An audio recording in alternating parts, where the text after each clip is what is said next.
পর্যায়ক্রমে যেভাবে বাজারকে রিড করে আপনাদের সামনে উপস্থাপন করছে এবং কিছু স্টকের ব্যাপারে আপনাদেরকে যে কথাগুলো বলে আসছি, আলহামদুলিল্লাহ সেইভাবে কাজ করছে। গতকালকে একটু স্লো ছিল বাজার, এটা বলা হয়েছিল বাজারের আহ, আচরণ দেখে। সেম আজকে যে কি হবে বা কেমন হবে সেটাও আলোচনার মধ্যে গতকালকে এনেছিলাম, যে সকালে একটু স্লো থাকবে, এরপরে বাজারটা খুব ভালো একটা ক্যান্ডেল আমরা দেখতে পাবো। আদাব দাদা, ভালো আছি। অনুপ কুমার দাদা অনেকদিন পরে আসছেন। তারপরে রথীন্দ্রনাথ রয়, আসিফ ইকবাল ভাই, আহ, সামির কুন্ডু দাদা, শুক্রবার,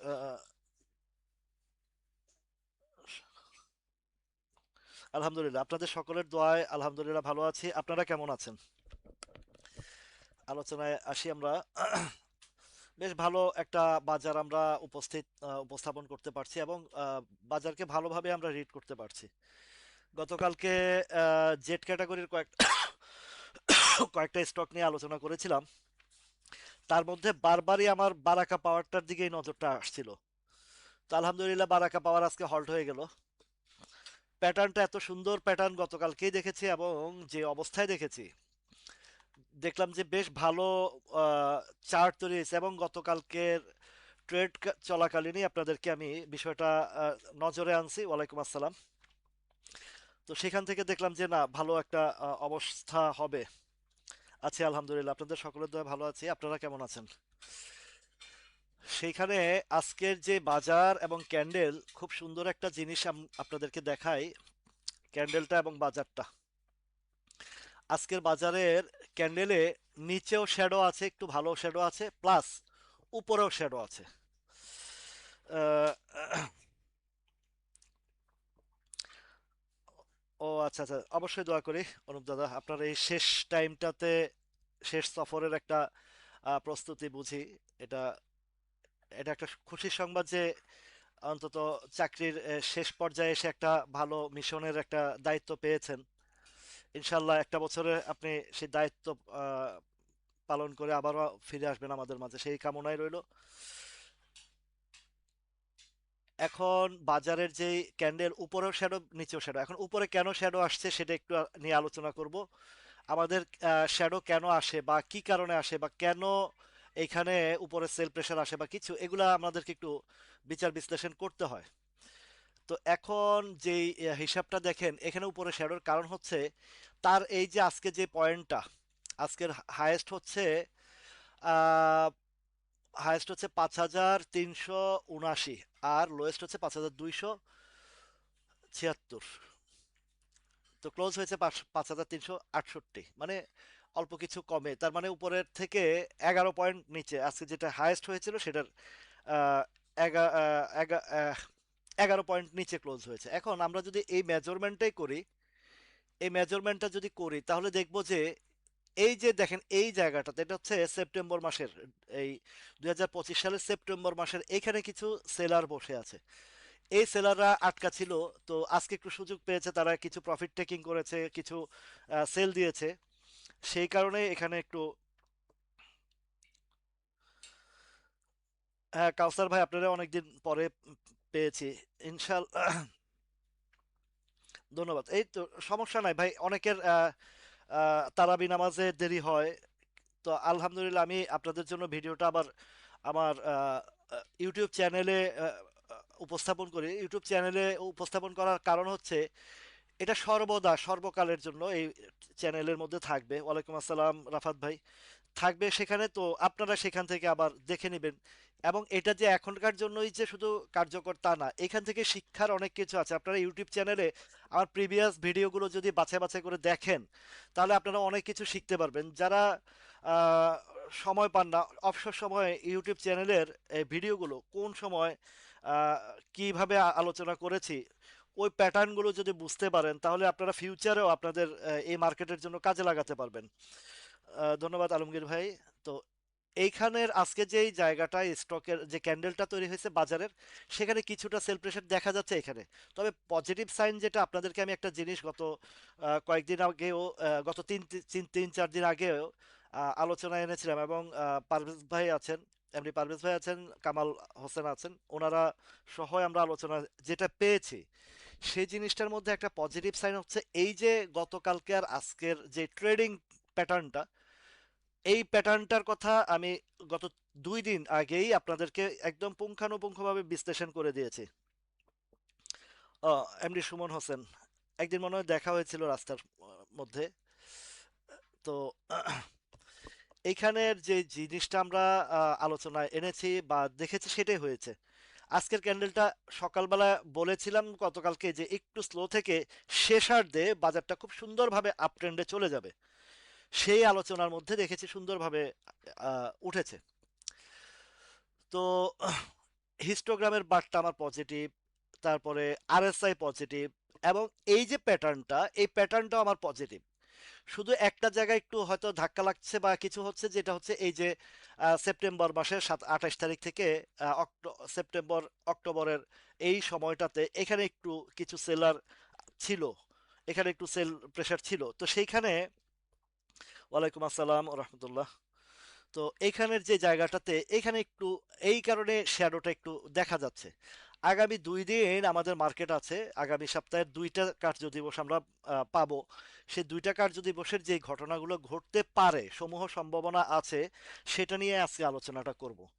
সেই আলোচনার মধ্যে যেটা আছে, দেখুন, বাজারের একটা মানি ফ্লোটা খুব সুন্দরভাবে আছে, এবং আজকে এবং গতকালকে অনেকের টাকার প্রয়োজন, বাজারে বিনিয়োগ করেছেন, তাদের টাকা দরকার, কিছুটা এখান থেকে ক্যাশ তুলে নিয়েছেন। আহ, যতটুকু পরিমাণ দরকার ততটুকুই তুলে নিয়েছেন, এইটা আমাকে বাজার বলছে।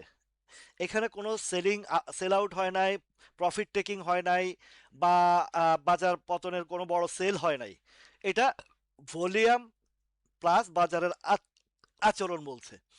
এখন বাজারের সবচেয়ে বড় পজিটিভ সাইন, একটা হচ্ছে হিস্টোগ্রাম, দুইটা হচ্ছে আরএসআই, তিনটা হচ্ছে ক্যান্ডেল, চার 4 নাম্বার হচ্ছে ভলিউম।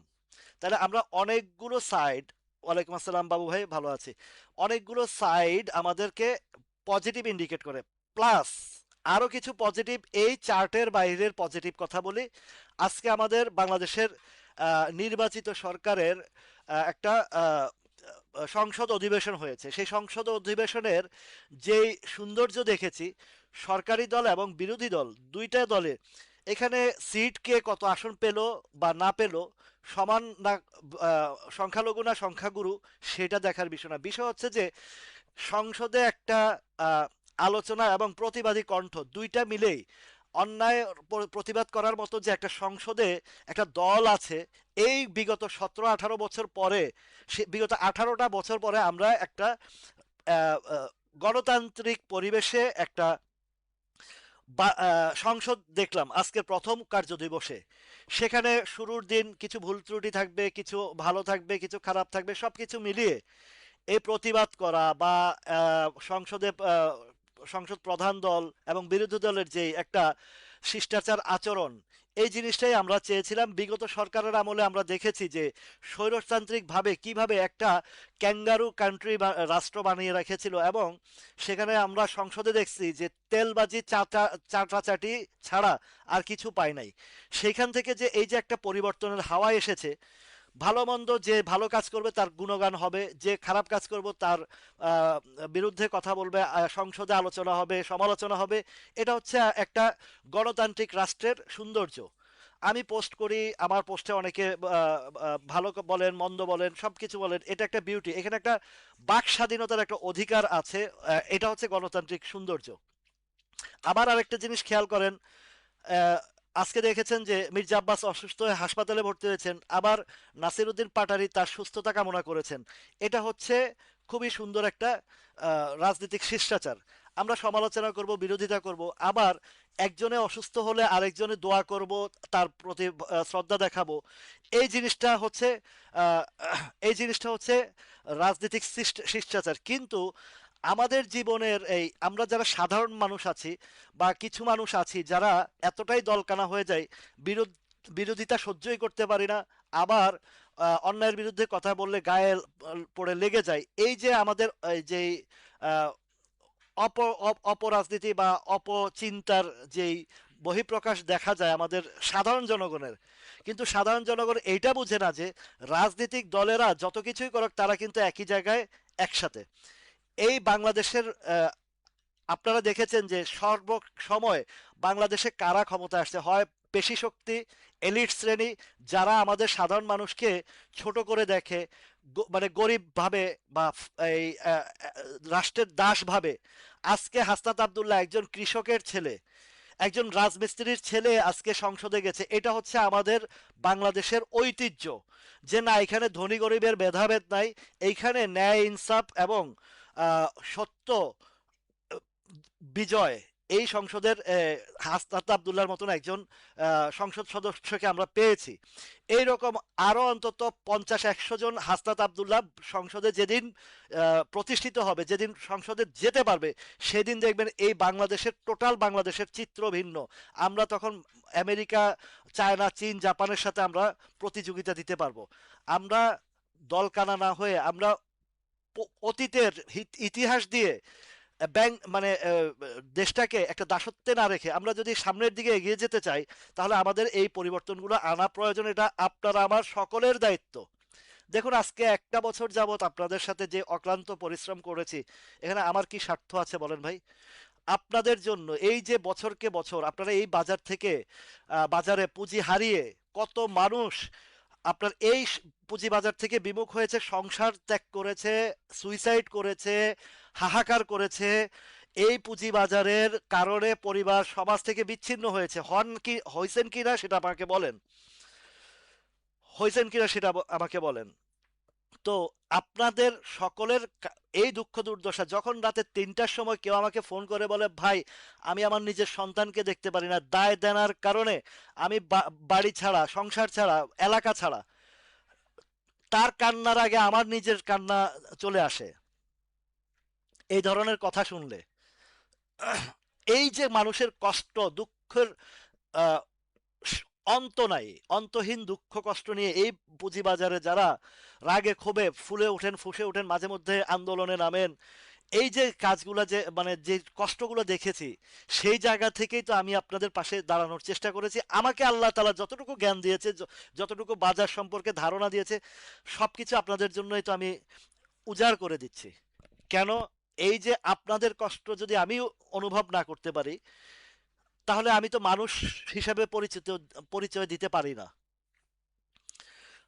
আমার এই পুঁজিবাজারে দেখেছি যে দালাল, এই দুষ্টচক্র, লুটেরা কিভাবে আপনাদেরকে আমাদেরকে লুটেছে বছরকে বছর, বছরকে বছর, কিভাবে তারা বিভিন্ন ফাঁদ পেতে এই বাজারটাকে কিভাবে ধ্বংস করেছে, এগুলা তো দেখা। এবং এগুলা থেকে মানে আমার মানে শিখতে শিখতে, দেখতে দেখতে, এগুলার অন্যায় জিনিস দেখলে আমার কেন যেন গায়ের মধ্যে আগুন ধরে যায়, সেটা যেই হোক, যেই দলেরই হোক। অনেকে বলে এতদিন কোথায় ছিলেন? আরে ভাই তুমি আমার প্রিভিয়াস হিস্ট্রি চেক করে দেখো আমি এতদিন কোথায় ছিলাম। আমার এই ফেসবুকের আইডির এই বর্তমান যে আইডি, এই বর্তমান আইডির আজ থেকে 3 বছর 5 বছর আগের তুমি হিস্ট্রি দেখো আমি কোথায় ছিলাম, তারপরে আইসা কথা বইলো। এর আগে হাসিনার বিরুদ্ধে বা আমি জিও পলিটিক্স নিয়ে এই পুরা এই যে আমেরিকার যেই এই আধিপত্যবাদ, এইসব নিয়ে অনেক কিছু নিয়ে আমি আর্টিকেল লিখছি। সে আর্টিকেলের কারণে আমার ফেসবুক আইডি পর্যন্ত হ্যাক করে ফেলছে। তোমরা সেই ইতিহাস যাই না, তারপরে আমার সাথে কথা বলো। আমি কি মানে আমি এতদিন কোথায় ছিলাম সেটা বুঝে তারপরে কথা বলো। তো এই ধরনের কথা যারা বলে, তো এই খুব কষ্ট লাগে যে এই যে একটা নতুন ডায়লগ পায় যে এতদিন কোথায় ছিলাম। আগে জানো আমার হিস্ট্রি। আমি ওই যে হাদির মতো যে আমি একা চলি, একা। আমি দলবদ্ধভাবে চলতে পছন্দই করি না, কারণ এইখানে এই 5ই আগস্টের পরে আমার এক ফ্রেন্ড, মানে ফ্রেন্ড বলতে স্কুল বন্ধু, এবং তাকে স্কুল জীবনের বন্ধুরা তো কাছের হয়, সেই বন্ধু সারা জীবন দেখছি আওয়ামী লীগের সাথে চলাফেরা করতে, 5ই আগস্টের পরে চরিত্র পরিবর্তন করে বিএনপির বড় নেতা সাজতে যায়। আমাকে বলে তুই রাজাকার, তুই জামাত শিবির করস। সেদিন থেকে আরো ঘৃণা জমছে এই দেশ তার। কারণ সে যদি কাছের বন্ধু হয়ে যদি এরকম করে, তাহলে এই চরিত্রের মানুষগুলোর প্রতি কি বিরূপ আচরণ আসে, কি ধরনের ঘৃণা জন্মে, একটু চিন্তা করে দেখেন। আমি বন্ধুত্ব নষ্ট হোক, পরিবার নষ্ট হোক, কিন্তু আমি আমার ন্যায়সঙ্গত জায়গা থেকে, আমার ইনসাফের জায়গা থেকে আমি কখনো এক চুল পরিবর্তন হইতে পারবো না। এটা আমার লাইফের স্টাইল এমন। আপনারা অনেক ইতিহাস আমার জানেন না ভাই। আমি অনেক কিছু হারাইছি শুধু এই অন্যায়ের প্রতিবাদ করার জন্য, এবং অন্যায়ের কাছে মাথা নত না করার জন্য আমি আমার পরিবার থেকে অনেক কিছু হারাইছি। তারপরে আমাকে কেউ পারে নাই মানে নত স্বীকার করার জন্য অন্যায়ের পক্ষে। এইটা আমার ক্যারেক্টার। এটা বুঝার চেষ্টা করতে হবে আপনাকে, বা এটা বুঝার চেষ্টা করেন না করেন সেটা আপনার ব্যক্তিগত ব্যাপার, বাট আমাকে কেউ পরিবর্তন করতে পারবে না আমার জায়গা থেকে। আমি এই শুধু ফেসবুকের মানে এই পুঁজিবাজার না, ব্যক্তিগতভাবেও বলা ঠিক না, আমি কখনো অসহায় মানুষের কষ্ট দেখলে আমি তার কাছে, আমি নিজে না পারি, সহযোগিতা নিয়ে, মানুষের সহযোগিতা, সরকারের সহযোগিতা, বিভিন্ন সংস্থার সহযোগিতা নিয়ে মানুষের উপকার করার চেষ্টা করি। গত বছর বন্যার সময় আমার তখন আহ, হাতে এমন টাকা পয়সাও ছিল না, আমি বিভিন্ন সংস্থা থেকে ত্রাণ নিয়ে অন্তত 200-250 পরিবারকে আমি ত্রাণ দিয়েছি। আমার হিস্ট্রি জানার চেষ্টা করে তারপর আমার বিরুদ্ধে কথা বলেন বা আমার আমার সম্পর্কে কথা বলবেন। আমি এই যে দেখেন আপনাদের, আমার মসজিদের কাজের জন্য আপনাদের কাছে হাত পাচ্ছি, আপনারা সবাই যে স্বতঃস্ফূর্তভাবে দিয়েছেন। টোটাল 81,600 টাকা খরচ হয়েছে, সেখানে আপনাদের কাছ থেকে 55,000 টাকা আমি পাইছি, বাকি টাকা আমার থেকে দিয়ে দিছি। কেউ না দিলেও আমি সেটা পুরাটাই দিতাম। তবুও একটা মসজিদের কাজ সবার অংশগ্রহণে, এখানে এক হিন্দু ভাইও আমাকে সহযোগিতা করছেন মসজিদের ব্যাপারে। একজন না, দুইজনে, দুই তিনজনেই সম্ভবত সহযোগিতা করেছেন। এইটা হচ্ছে আমার এ- এইটা হচ্ছে দেখেন বিউটি। এখন মসজিদের কাজে একটা জনসেবা বা দুনিয়ার কাজে হিন্দু মুসলিম বৌদ্ধ খ্রিস্টানের কোনো ভেদাভেদ নাই, আমরা সবাই মানব জাতি। সৃষ্টির পরে আমাদের বিভাজন হয়েছে, আমরা শিয়া সুন্নি নিয়ে মারামারি করি। আমার রসুল সাল্লাহ সাল্লামের সময় তো শিয়া ছিল না, এই মাঝহাব ছিল না, তখন কোথায় ছিল এইসব মাঝহাবি, এইসব শিয়া? এটা তো আমরা পরবর্তীতে আমরা ভেদাভেদ করছি, আমরা পরিবর্তন করছি। আমরা পরিবর্তন করছি যে এইটা অমুক শিয়া, অমুক সুন্নি, অমুক হানাফি, অমুক হাম্বলি, অমুক শাফি, এইগুলো তো পরিবর্তন করছে আমাদের রসুল সাল্লাহ সাল্লামের মৃত্যুর অনেক পরে। তাহলে রসুল সাল্লাহ সাল্লাম আমাদেরকে কি দিয়েছে? সুন্না দিয়েছে, আর কোরআন দিয়েছে, যেটা দুনিয়ার একটা দুনিয়া এবং পরকালের একটা কিতাব, যেটা আসমানি কিতাব, সেটা দিয়েছে। সেখানে তো লেখা নাই অমুক শিয়া, অমুক হানাফি, অমুক হাম্বলি, অমুক শাফি, এগুলা তো কোরআনে লেখা নাই। তাহলে রসুল সাল্লাহ সাল্লাম তো বলে যায় নাই যে তুমি শিয়া, তুমি এটা। তাহলে আমরা কেন এগুলা নিয়ে ভেদাভেদ করি? তো এই জায়গায় সত্যের পথে, সঠিক পথে, ইসলামের পক্ষে, এবং ইসলাম ন্যায় নীতিটাই তো ইসলাম, সত্যটাই তো ইসলাম, এটাই তো ইসলাম, তাই না? এর তো বাইরের কিছু না। আপনাকে অন্যায়ের বিরুদ্ধে এবং সত্যের পক্ষে কথা বলাটাই তো হচ্ছে আপনার মানবতার ক্যারেক্টার। যাই হোক, আমরা এই এই কথাগুলো, যেহেতু আজকে সময় আছে এবং কালকে ছুটির দিন আছে, পরশু ছুটির দিন আছে, আরো 2 দিন আছে, ইনশাল্লাহ আমি ইনশাল্লাহ ঈদের পর পরে সিলেটের একটা প্রোগ্রাম আছে, প্রোগ্রামটা করব। তারপরে ঢাকায় এসে আমাদের ঈদ পুনর্মিলনী একটা অনুষ্ঠান করব ঢাকাতে, কারণ ঢাকা হচ্ছে রাজধানী এবং সারা বাংলাদেশের প্রাণকেন্দ্র।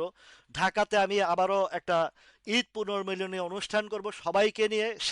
সেদিন ইনশাল্লাহ আশা করি অন্তত 200-400 বিনিয়োগকারী ভাই বোন আমার সাথে অংশগ্রহণ করবেন, এটাই আমার কামনা। এটা করব আমি ঈদের পরে, আমি আয়োজন করব ঈদ পুনর্মিলনী অনুষ্ঠানে আমার বিনিয়োগকারী ভাই বোনদের নিয়ে।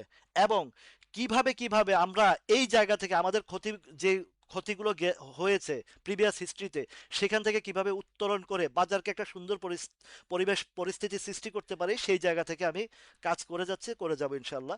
আপনারা শুধুমাত্র একটা জিনিস আপনাদের কাছে অনুরোধ, আপনারা অল্পতে হতাশ হবেন না, এবং আহ, যে বিষয়গুলো নিয়ে বিষয়বস্তুগুলো নিয়ে আলোচনা করি, সে আলোচনাগুলো গভীরভাবে একটু শোনার চেষ্টা করবেন। আপনার স্টকের চেয়ে আমার আলোচনাটা খুবই গুরুত্বপূর্ণ এই বাজারের জন্য। আপনাকে কিভাবে প্রস্তুতি নিতে হবে, কিভাবে সতর্কতা অবলম্বন করতে হবে, কিভাবে আহ, বাজারের সাথে তাল মিলিয়ে চলতে হবে, সেই বিষয়গুলো আপনাদেরকে অবশ্যই গভীরভাবে মনোযোগ সহকারে শুনতে হবে।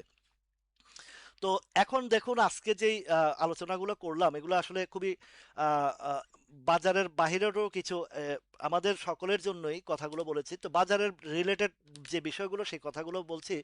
আজকের যে ক্যান্ডেলটা তৈরি হয়েছে এইখানের সুন্দর একটা ক্যান্ডেল, আজকে যেটা আশাই করেছিলাম যে আজকে সকালবেলা একটু স্লো থাকবে, এর পরে পরে গিয়ে যখন একটা সেল প্রেশার বা টাকা উত্তোলনের যে অংশটা সেটা যখন হয়ে যাবে, বাজারটা একটা মুভমেন্টে আসবে ভালো। সেটাই হয়েছে আজকের বাজারে। আজকের বাজারের যে ক্যান্ডেলটা হয়েছে দেখেন উপরে একটু সেল আসছে, কেন ওই যে যে জিনিসটা বললাম যে সেপ্টেম্বর অক্টোবর মাসের যে সময়টুকুতে এখানে একটা কিছু লোক কিছু মানুষ আটকা পড়েছিলেন বা ফান্ড বের করতে পারেন নাই, এখন একটা সুযোগ পেয়েছেন ঈদের খরচ বা যে খরচ, এখান থেকে টাকাটা উত্তোলন করেছে, উত্তোলন করে যেটুকু প্রয়োজন সেটুকু নিয়ে বাকি অন্যদিকে আবারও বিনিয়োগে চলে গেছেন। আপনাদেরকে অক্টোবর নভেম্বর ডিসেম্বরে ব্যাংক ফাইন্যান্স ইন্স্যুরেন্সের কথা বলেছিলাম, সেটা আবার জানুয়ারি ফেব্রুয়ারিতে প্রফিট টেকিং করার কথা বলেছি, এবং ব্যাংক সেক্টর থেকেও বলছি প্রফিট টেকিং করে আস্তে আস্তে এখন জুনের দিকে ইউটার্ন নেওয়ার জন্য। তো ইউটার্ন নিলে জুনের যে শেয়ারগুলোর কথা বলেছিলাম, আজকে আজকের বাজারে দেখেন প্রত্যেকটা স্টক আপনার আইবিপি বলেন, এসপিসিএল বলেন, ইসলামী ফাইন্যান্স বলেন, পেনিনসুলা বলেন, আরডি ফুড বলেন, তারপরে বারাকা পাওয়ার তো হল্টে করে ফেলেছে, তালু স্পিনিং বলেন, কোন স্টকটা আজকের দিনে রাইজ করে নাই? প্রত্যেকটা, আমি যতগুলো স্টক আপনাদেরকে আলোচনায় এনেছি প্রত্যেকটা স্টক আজকে ভালো একটা পজিশন নিয়েছে। প্লাস এই যে পজিশন নিয়েছে আপনারা ভাববেন না যে এখানে পজিশন তার শেষ, মাত্র এইসব পজিশন মাত্র শুরু। আদাব সঞ্জিত দাদা, আজকে যে পজিশন শুরু, কেন পজিশন শুরু? আমাকে এই ইন্ডেক্সের যেই হিস্ট্রিটা, যেটা এই শ্যাডো যেটা দেখাচ্ছে, হিস্টোগ্রামের বার বলেন, আরএসআই বলেন, পজিশন বলেন, সব কিছু খুবই চমৎকার একটা বাজার আমরা দেখতে পাচ্ছি। এখন যে জিনিসটা হবে, আজকে হচ্ছে 12 তারিখ, মার্চ মাসের 12 তারিখ, 13 14 বন্ধ, 15 16 17, তিনটা ওয়ার্কিং ডেজ আছে আমাদের হাতে সম্ভবত, নাকি না 15 16 আছে, 17 তারিখ থেকে বন্ধ। তো 17 তারিখ থেকে 15 16 17 সম্ভবত, নাকি রবি সোমবারই তো ট্রেড হবে, মঙ্গলবার থেকে বন্ধ সম্ভবত। তো বন্ধ হলে কি হতে পারে বাজারটা, সেটা এই জায়গাতে আগামী 2 দিন আমরা বাজার একটা ভালো মুভমেন্ট থাকবে। প্লাস এই জায়গাটা, এই যে যে ছোট্ট জায়গা বাধাটা, এটা পার করে ফেলবে। পার করার পরে এখন যেটা আছে 5490 বা 95 বা 500 ঘরটা, 5500 ঘরটা, এই জায়গাতে যাওয়ার পরে ওইখানে কি আচরণ করে সেটাও একটা লক্ষণীয় বিষয়। কিন্তু পজিটিভ যে সাইনগুলো আছে, আপনারা দেখেছেন এই গভর্নমেন্টের পুঁজিবাজার নিয়ে মোটামুটি কথা বলা শুরু করেছে, এবং তারা বলেছে যে আমরা পুঁজিবাজারকে ঢেলে সাজানোর বিষয়গুলো আসছে। তার মানে একটা সরকার যখন আসছে তারাও এখানে মনোনিবেশ দিবেন, কারণ এখানে সকলেরই বিষয়গুলো আছে, আহ, আহ, লাভ ক্ষতির একটা বিষয় আছে। দীর্ঘ সময় বিগত 17 18 বছর এইখানে আমাদের দেশের আহ, অন্যান্য রাজনৈতিক দল বলেন বা বিভিন্ন ব্যবসায়ী বলেন বা বিনিয়োগকারী বলেন, কোথাও বিনিয়োগের সুযোগ সুবিধা পাচ্ছিল না। এখন আলহামদুলিল্লাহ যে একটা বিনিয়োগের একটা পরিবেশ সৃষ্টি হয়েছে। বৈশ্বিক বিষয়ে এগুলো থাকবেই, যুদ্ধ হবে, লড়াই হবে, আবার যুদ্ধ থেমে যাবে। এই যুদ্ধের ভিতরেও আমাদেরকেও এই সংগ্রাম যুদ্ধতে এগিয়ে যেতে হবে। দুইটা ওয়ার্কিং ডেজ আছে মোস্তফা মাহমুদ ভাই। তো এই দুইটা ওয়ার্কিং ডেজে যেটা হবে, আশা করছি ইনশাল্লাহ এই দুইটা ওয়ার্কিং ডেজে ভালো একটা রিটার্ন বা এই যে গ্যাপগুলো, এই যে বাধাগুলো, এগুলোকে এই 2 দিনে অতিক্রম করে। প্লাস ঈদের পরে আছে, পরের সপ্তাহে আছে আরো 2 দিন। ঈদের পরের সপ্তাহেও কিন্তু 2 দিন আছে আমাদের হাতে, সম্ভবত মঙ্গলবার আর বুধবার ঈদের পরের সপ্তাহে। তো সেই 2 দিনের যে ঘটনাটা ঘটতে পারে সেটা তো পজিটিভ সাইনই থাকবে, কেননা তখন টাকা পয়সার আর ইয়ে থাকবে না, তখন হয়তো বা কিছু প্রফিট টেকিং এর বিষয় আসবে। আমাদেরকে এখন লক্ষ্য করতে হবে যে এই জায়গাটা পার হবে কিনা। এখন এই জায়গা পার হবে কিনা সেটা আমি গত 4 5 দিন আগে আপনাদের সাথে একটা খুব ভালোভাবে আলোচনা করেছিলাম, যে এই যে যে প্যাটার্নটা তৈরি হয়েছে, এবং এই যে এখানে রেজিস্ট্যান্স বলেন বা সাপ্লাই জোন বলেন, তিনটা বাধা সৃষ্টি হয়েছে, তিনটা টপ টপার। এই তিনটা টপার যেটা ইয়ে হয়েছে সেটা প্রিভিয়াস গভর্নমেন্ট বলেন তারপরে বাংলাদেশের রাজনৈতিক প্রেক্ষাপট বলেন সবকিছুই একটা ভোলাটাইল থাকার কারণে বারবার এখান থেকে হোঁচট খেয়েছে। বাট এখন যখন একটা নির্বাচিত সরকার এসেছে, সংসদ অধিবেশন বসেছে, তো এইখানে গিয়ে হবে যেটা, হয়তো একটা দুইটা দিন একটু স্লো থাকতেও পারে। আবার পজিটিভ কেন বলছি, সে পজিটিভের বিষয়টা হচ্ছে যে এই জায়গায় খেলাটা কি হবে সেটা একটু বোঝার চেষ্টা করবেন। এই খেলার যেটা হবে, আপনারা জানেন যে এখন মার্চ মাসের 12 তারিখ আজকে। তো মার্চ মাসের 20 তারিখ পর থেকে আপনার ব্যাংকিং সেক্টরের ডিভিডেন্ড আসবে, ব্যাংক ফাইন্যান্স ইন্স্যুরেন্সের ডিভিডেন্ডের ডেট পড়বে। আবার জুন ক্লোজিং এর থার্ড কোয়ার্টারের ইপিএস আসবে। মাথায় রাখবেন কথাগুলো, আমার খুব গুরুত্বপূর্ণ কথা। তো একদিকে হচ্ছে একদিকে হচ্ছে ডিসেম্বর ক্লোজিং এর ডিক্লারেশন আসবে, আরেকদিকে হচ্ছে জুন ক্লোজিং এর থার্ড কোয়ার্টার আসবে। এই জায়গায় আপনাদের খুবই বিচক্ষণতার সাথে আপনাদেরকে কাজ করতে হবে এবং খুব সতর্কতার সাথে আপনাদেরকে কাজ করতে হবে।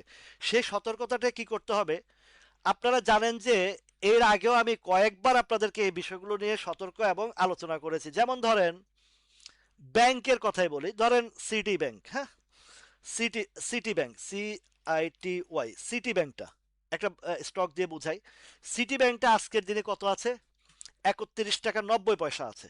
ঠিক আছে, এইটা ঘোষণা আসার পর্যন্ত আমাদেরকে আপনি ফলো করবেন যে প্রিভিয়াস হিস্ট্রিতে তার সেলার, বড় সেলার কোথায় বসে আছে এবং ঘোষণার পরে কি হইতে পারে সেইটা একটা ফলো আপ করবেন। যে এখন যদি আপনি দেখেন যে এই প্রিভিয়াস কত সালের ঘটনাটা আমি বের করে দেখাচ্ছি আপনাদেরকে। আপনার এই 22 সাল 19, এই যে আসছে, চলে আসছে কাছাকাছি এই জায়গাতে, এটা 21 সাল 19 সাল, এই যে আসছে। এখন দেখেন এইটা 20 সালে, 2020 সালে 21 সালের জানুয়ারি মাসে এই দিকের থেকে ডাউনটা হয়েছে। আবার এইদিকে 20 সালের ডিসেম্বরেও আরো ডাউনে ছিল। তাহলে এই জায়গাটা যদি 32 টাকা এটা যদি ক্রস করতে পারে, এটা এই ডিভিডেন্ডকে সামনে রেখে, তাহলে আমাদেরকে নেক্সট একটা হিসাব বের করতে হবে যে আর একটু কতটুকু যেতে পারে সিটি ব্যাংকটা, সেটাও আমাদেরকে ফলো আপে আনতে হবে। তাহলে আমাদেরকে যেতে হবে আরো প্রিভিয়াস হিস্ট্রিতে, সেই জায়গাতে গিয়ে আমরা দেখব যে আসলে কি আমরা এর উপরে যেতে পারবো কি পারবো না। তার মানে এই যে দেখেন চলে আসছে, এটা হচ্ছে 18 সালের অক্টোবর মাসের হিস্ট্রি। 18 সালের অক্টোবর মাসের হিস্ট্রিতে বলতেছে যে তার সর্বোচ্চ রেঞ্জ আছে 35 টাকা। তাহলে আপনাকে এখন থেকে প্রিপারেশন নিতে হবে।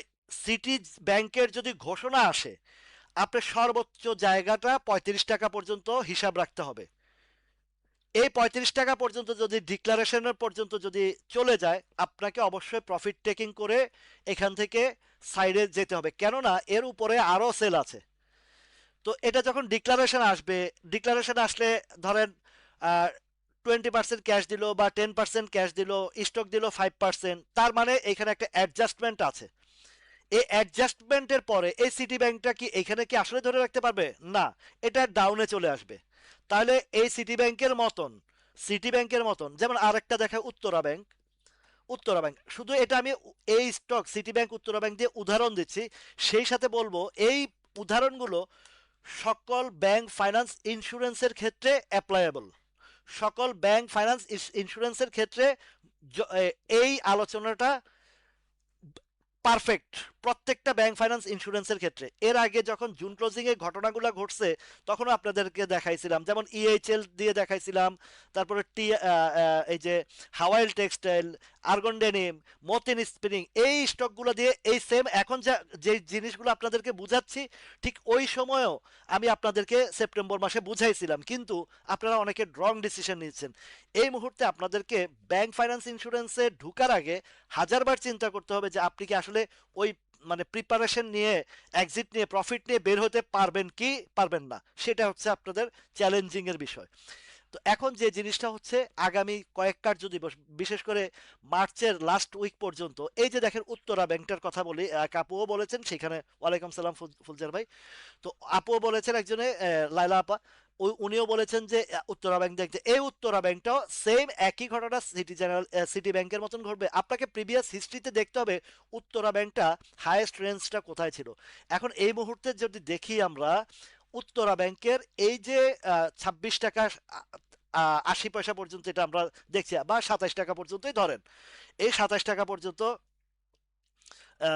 এই জায়গায় সাপ্লাই আছে। এই যে টিআইএলআইএল নিয়ে তখন আমি বলছিলাম যে এই টিআইএলআইএল যে জায়গায় গেছে এখানে কিন্তু অবস্থা খারাপ। তো এই জায়গাতে এখন যেটা আহ, তারিক হামিদ ভাই, এটা এখন চিন্তা করলে হবে না, এটাকে ডিভিডেন্ডের পরে প্রাইস অ্যাডজাস্টমেন্ট হবে, অনেক লম্বা কাহিনী, অনেক লম্বা কাহিনী, ওই পর্যন্ত আপনাদের আমাদের ক্ষুদ্র বিনিয়োগকারীদের ধৈর্য নাই। এই সিটি ব্যাংক ডিক্লারেশনের পরে এটা প্রায় জাস্ট ইয়ে পর্যন্ত হয়তো রেকর্ড ডেট পর্যন্ত হয়তো একটা প্লে রোল থাকবে, কিন্তু এরপরে কিন্তু ডিক্লারেশন রেকর্ড ডেটের পরে গিয়ে অ্যাডজাস্টমেন্ট আসবে। তার মানে আপনি ওই বড় কোনো আশা স্বপ্ন দেখাটা বোকামি ছাড়া আর কিছু হবে না। ওই ব্র্যাক ব্যাংক হবে, ওই হবে, ওই সব গল্প এখানে বলবেন না প্লিজ, কারণ এখানে আমি একদম মার্কেট রিয়েলিটি নিয়ে কথা বলি। আমরা ওইগুলো থেকে বেরিয়ে আসে যে এটা ওইটার মতন হবে। আমার কথা হচ্ছে এইটা কিভাবে উত্তরা ব্যাংক উত্তরা ব্যাংকের মতন হতে হবে, সিটি ব্যাংক সিটি ব্যাংকের মতন হবে, ব্র্যাক ব্যাংকের মতন হবে, সিটি ব্যাংক ব্র্যাক ব্যাংকের মতন হবে, এই চিন্তা আমরা মাথা থেকে বাদ দিয়ে ফেলি। হয় কি, ওই যে মাইন্ডে একটা ঢুকে যায় যে সিটি ব্যাংক তো ব্র্যাক ব্যাংকের মতন হবে, ধরে রাখি না, এই কাজগুলো করা যাবে না। আমাকে দেখতে হবে সাপ্লাই জোন এবং তার আচরণ বিধি কি কি কি কি হইতে পারে, কি কি করতে পারে, সেই বিষয়গুলো আমাদেরকে গভীরভাবে লক্ষ্য রাখতে হবে। উত্তরা ব্যাংকটাও এই যে হাইয়েস্ট যেটা আছে 28 টাকা পর্যন্ত একটা রেঞ্জ আছে, এর উপরে চিন্তা করাটাই বোকামি হবে, এর উপরে চিন্তা করাটাই বোকামি হবে। এই গেল ব্যাংক ফাইন্যান্স ইন্স্যুরেন্সের উদাহরণ। এই দুইটা শেয়ার দিয়ে আমি ব্যাংক ফাইন্যান্স ইন্স্যুরেন্সের উদাহরণ দিলাম। এখন আসেন কিছু ব্যতিক্রম ধর্মী ঘটনা ঘটবে যেটাতে, যেমন ইসলামিক ফাইন্যান্সটা, ISLAMIC, ইসলামিক ফাইন্যান্সটা, এই টোটাল ফাইন্যান্স সেক্টরের মধ্যে আমার কাছে এই পর্যন্ত যে পজিটিভ সাইনটা আসছে এবং পজিটিভ বিষয়টা আসছে সেটা হচ্ছে ইসলামিক ফাইন্যান্স। কখন থেকে আসছিল, এটা 6 টাকার ঘর থেকে আপনাদের সাথে আলোচনায় আনছি এবং দেখেছেন যে 6 টাকা থেকে 12 টাকা গেছে। এই শেয়ারটা ডিভিডেন্ড ডিক্লারের আগে আগে 12 টাকা গেছে, বুঝেন কথাটা, ডিভিডেন্ড ডিক্লারেশনের আগে আগেই সে 12 টাকা গেছে।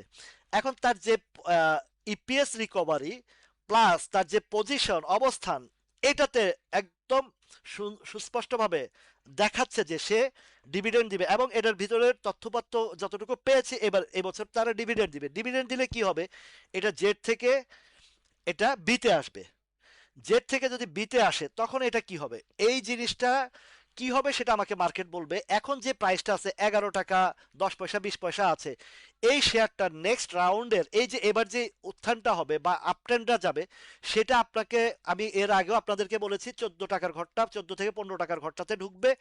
প্লাস এইটা শুধু ডিভিডেন্ড ডিক্লারেশনের আগে আগেই ঢুকে যাবে ইনশাল্লাহ। আর হচ্ছে যে ডিভিডেন্ডটা দিয়ে ফেললে এই শেয়ারটা আপনার 17 থেকে 18 টাকার ঘরটা আপনারা পাবেন। কেন, প্রিভিয়াস হিস্ট্রি আমাকে বলছে এই শেয়ারটার সাপ্লাই জোনটা যেটা শুধু 17-18 না, এটা আরো উপরেও হইতে পারে। এমনও ঘটনা ঘটতে পারে যে ওই ডিক্লারেশনের দিনে এটা 30-40%, যেটা আমরা দেখি 30-40% 50%-এর একটা ফ্রি হিট ঘটনা যেটা ঘটে সেটা করতে পারে। এটা 21-22 টাকা পর্যন্ত আপনার ইসলামিক ফাইন্যান্স যেই জায়গা আছে এখান থেকেও ডাবলের একটা সম্ভাবনা রয়েছে, যদি পারিপার্শ্বিক অবস্থান আমাদের যে বহির্বিশ্বের যে অবস্থান এটা যদি একটা নিয়ন্ত্রণে চলে আসে, স্বাভাবিক জীবনে ফিরে আসবেই। এটা সকল বিশ্বের সকলেরই মাথা ব্যথা আছে। তো সুতরাং সবাই চাইবে যে একটা শান্ত শান্তিপ্রিয় অবস্থান তৈরি হোক। এটা সারা জীবন যুদ্ধ লাগিয়ে থাকবে না, সারা জীবন ধ্বংস হবে না। আধিপত্য আধিপত্যবাদ বিস্তারের যে ঘটনা, এগুলো যেমন এক এক শক্তি যেটা দেখাচ্ছে তার পিছনে আরো একটা শক্তি কাজ করে, প্রত্যেকেরই লড়াই এখানে শক্তির প্রদর্শন আছে। সুতরাং সবাই সবার জায়গা থেকে বিবেচনা করে এই বিষয়গুলো পদক্ষেপ নেবেন। এখন যে জিনিসটা হবে আমার এই এই ইসলামিক ফাইন্যান্স যেটা, এটার হিসাবটা এই ফাইন্যান্স সেক্টরের মধ্যে আমার কাছে অনলি ওয়ান পিস যেটা আছে এটা এটা আপনাদেরকে আলোচনায় নিয়ে আসছে। আলহামদুলিল্লাহ এখান থেকে যেটা আসছে এই এই জিনিসটা আমরা পেয়েছি। এরবার যেটা হবে এইখান থেকে ডিভিডেন্ডকে কেন্দ্র করে যে প্লেগুলো হবে, প্লে হওয়ার পরে ওই প্লে থেকে যারা এখান থেকে এক্সিট নিবে তারা কি করবে? তারা কি টাকাটাকে বসায় রাখবে? না, তারা খুঁজবে তখন জুন ক্লোজিং। এখন থেকে তারা জুন ক্লোজিং এর প্রিপারেশন নেবে। এই প্রিপারেশনের মধ্যে অনেকগুলা স্টকের আপনার আলোচনায় এনেছে, অনেকগুলা স্টক। সেই স্টকের মধ্যে মানে মোস্ট ইম্পর্টেন্ট যে স্টকগুলো আপনারা জানেন, যে এসপিসিএল থেকে শুরু করে আমার যে ইয়েগুলো আছে, এসপিসিএল দেখেন কিছুদিন আগে এসপিসিএলটা কততে নামছিল খেয়াল আছে আপনাদের? এই যে 45 টাকার ঘরটাতে নামছিল, আজকে সেটা 49 টাকার ঘরে আবার চলে গেছে। অলরেডি 49 টাকার উপর 50 পয়সা বা কত উঠছিল, 49 টাকা 30 পয়সা উঠে 49 টাকা 20 পয়সা ক্লোজ দিছে। তার মানে কি, এই শেয়ারগুলো সামনের দিকে বেশ ভালো রান করবে। এখনই সে জানেন যে এসপিসিএল এর ইপিএস কতটা ইনক্রিজ করেছে, কতটা ভালো আসছে, ডিভিডেন্ড দিচ্ছে 20%, গত বছর চেয়ে 10% বেশি, প্লাস পাওয়ার সেক্টরের একটা রিফর্মের বিষয়গুলো আসছে, আবার এসপিসিএল এর একটা ইউনিট চালু করছে, প্লাস এইটার সামনের যে গতানুগতিক অবস্থান। এইবার এই এসপিসিএল যখন থার্ড কোয়ার্টার আসবে, এবং থার্ড কোয়ার্টারে যদি অবশ্যই ভালো ইপিএস আসবে, আসলে কি হবে? এই আসলে এই যে বারবার গুণগান গাইছিলাম যে এই শেয়ারটা এর আগে যতবার এই 55 ঘরে আসছে ততবারে আমি সতর্ক করছি যে প্রফিট টেকিং করেন। আর এইবার আপনাদেরকে জোরালোভাবে বলছি যে এসপিসিএল সামনে 70 থেকে 80 টাকা বা এরও উপরে যাবে। এটা ডিভিডেন্ড পর্যন্ত 70-75-এর উপরেও যাবে। তাহলে আপনারা যদি আপনার ফান্ডটাকে ভাগ ভাগ করে ভালো ভালো স্টকে যদি আপনি ব্যালেন্স করে 3-4টা স্টক বা 5টা স্টকের হাতে রেখে আপনার বিনিয়োগটাকে যদি ডাইভার্সিফিকেশন করেন, তখন কি হবে? আপনার এই ফান্ডটা একটা কখনো স্লো থাকবে, আরেকটা আপনাকে প্রফিট দিবে, আরেকটা স্লো থাকবে, আরেকটা প্রফিট দিবে, আবার যেটা স্লো থাকবে সেটাকে আবার প্রফিট টেকিং করে আবারও অ্যাভারেজ করে আপনি বিজনেসটা রানের মধ্যে থাকতে পারবেন। এমন কোন স্টকে ঢুকবেন না যেটার ভবিষ্যৎ অন্ধকার। অল্প কিছু সময়ের লাভের আশায় এমন কিছু স্টকে ইনভেস্ট করবেন না, সেটা 1000 টাকা বেড়ে যাক, ওইদিকে আপনারা যদি ফলো আপ করেন তাহলে আপনারা ধরা খাবেন। আবার এই যে গেমলিং বা ম্যানুপুলেশন বা বিভিন্ন ফাঁদ, এই ফাঁদে যদি আপনারা পা দিয়ে ফেলেন তখন আপনারা কান্নাকাটি করবেন। এই যে অনেকে একটা রিউমার আছে যে আগামী মাস থেকে এই যে খুলনা প্রিন্টিং এটা নাকি চালু করবে। ভাই, চালু হইলে আমি 5 টাকা বেশি দিয়ে কিনবো, সমস্যা নাই, কিন্তু আমি এই অন্ধকারে ঢিল মারবো না। এই যে কিছুদিনের মধ্যে দেখছেন যে কিছু ফাইন্যান্স সেক্টরের বেশ ভালো রাইজ হয়েছে, যেগুলোর অস্তিত্ব নাই, চেয়ার টেবিল নাই, যেমন পিএলএফ, আইএলএফ, এ ফ্যাস ফাইন্যান্স, এগুলোর আসলে চেয়ার টেবিল কিচ্ছু নাই। কিন্তু কি কারণে বাড়ছে, কেন বাড়ছে, এটা কেউ কোনো উত্তর দিতে, সদুত্তর দিতে পারবেন না। কেন পারবেন না? আপনি ফিনান্সিয়াল অ্যাক্টের যদি হিসাব করেন, ফিনান্সিয়াল অ্যাক্টের যদি হিসাব করেন, দেখবেন যে ওদের যে পরিমাণের প্রভিশন ঘাটতি আছে, ওরা একটা চেয়ার কেনার টাকাও তারা রিকভারি করতে পারবে না, একটা চেয়ার কেনার টাকাও রিকভারি করতে পারবে না যে কোম্পানিগুলা, সেগুলা যদি বৃদ্ধি অবস্থান দেখে আপনারা যদি বাই করতে যান, ইন কেস হঠাৎ করে গভর্নমেন্ট থেকে আপনাকে কি জানায় বলবে যে এটা ডিলিস্টেড করবে। এই যে 5টা ব্যাংক যে একীভূত করছে বা সেখান থেকে যে এটাকে সাসপেন্ড করা হয়েছে 5টা ব্যাংক, আপনাদের কাউকে কি আগে দিয়ে সতর্ক করছে? কিন্তু আমি আপনাদেরকে সতর্ক করেছিলাম যে এই 5টা ব্যাংকের দিকে যদি আপনারা একবার ভুল পথে যান তাহলে কিন্তু আপনারা বিপদে পড়বেন।